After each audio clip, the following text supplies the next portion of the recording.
Hi, it's a Red Snapper, and welcome to the Showgirl's Closet.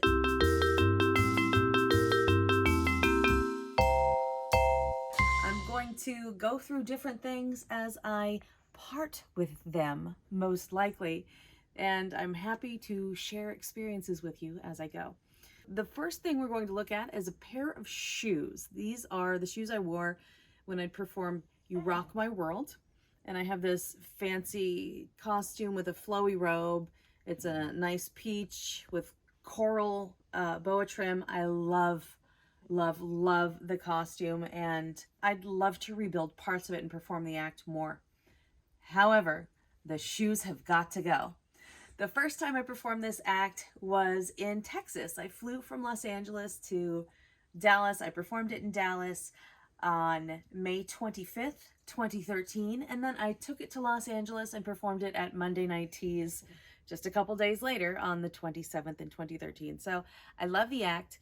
I had choreography help from Jewel of Denial, who is, well, she was my go-to for the longest time with choreography things when I needed something that was very choreographed.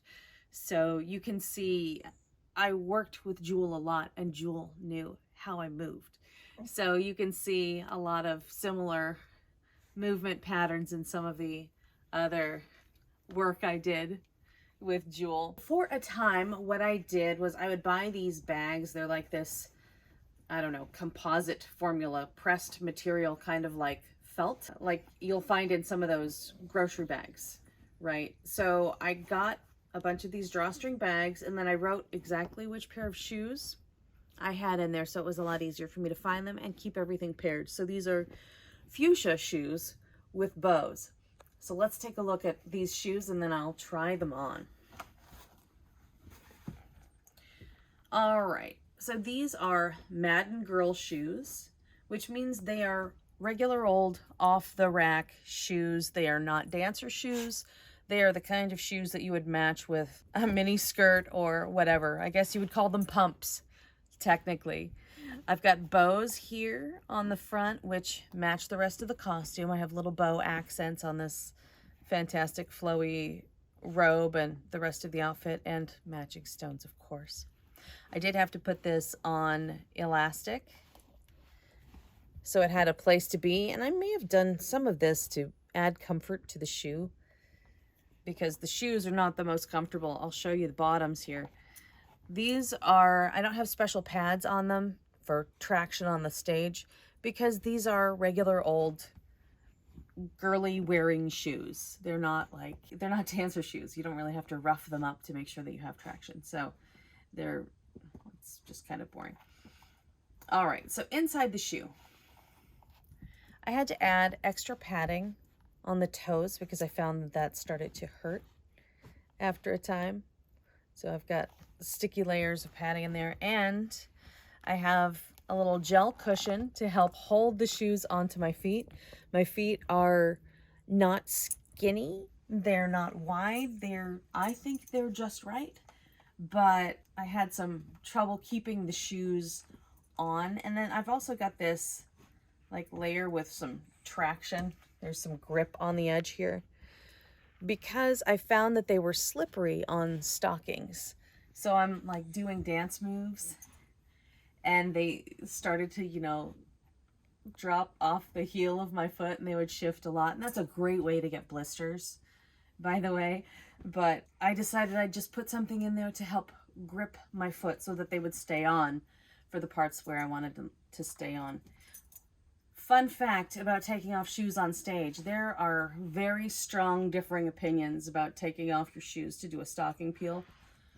Some believe that you should put your shoes back on because, you know, ew, feet. That's gross, and you're supposed to be a classy showgirl. And then there are others who are like me, who are a little more hippie, and I'm like, it, I got bare feet on the stage.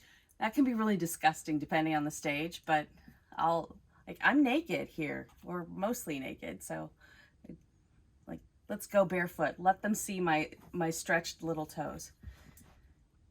So let's try these on before they get donated to Goodwill. It's been a minute here since I've had these on.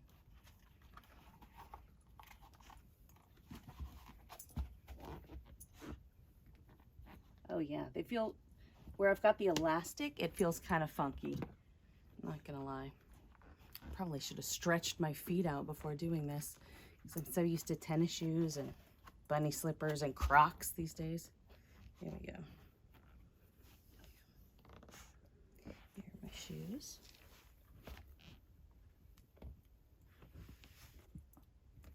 They looked super cute. I used to do rhinestone shoes, but I realized I wasn't doing anything absolutely magnificent with my feet, and that was a waste of perfectly good rhinestones that I could put on other costumes or other areas of the same costume. So why would I put them on my shoes? I mean, that was just not a smart choice, except that was the thing that everybody was doing. So keep up with the Joneses by putting crap on your shoes. But no, I decided I'm not going to rhinestone every pair of shoes, not every pair of shoes, especially when I would do, like, this is the color of shoe that I'm doing because this is the color of costume. If you have a pair of ballroom shoes that you wear all the time, rhinestone them if you like. You don't have to, and if you're not doing amazing footwork, you're not necessarily showcasing anything. Put the rhinestones where the action is happening. So if you're nearing 50 and it's all up here, this is where the rhinestone should be. Look up here. Don't look at my feet. Don't look at my feet. See? Just all up here. So there you go. Thanks for your service, shoes. You've done well by me. I appreciate your years. And it's time to go. Thanks for joining me. Bye.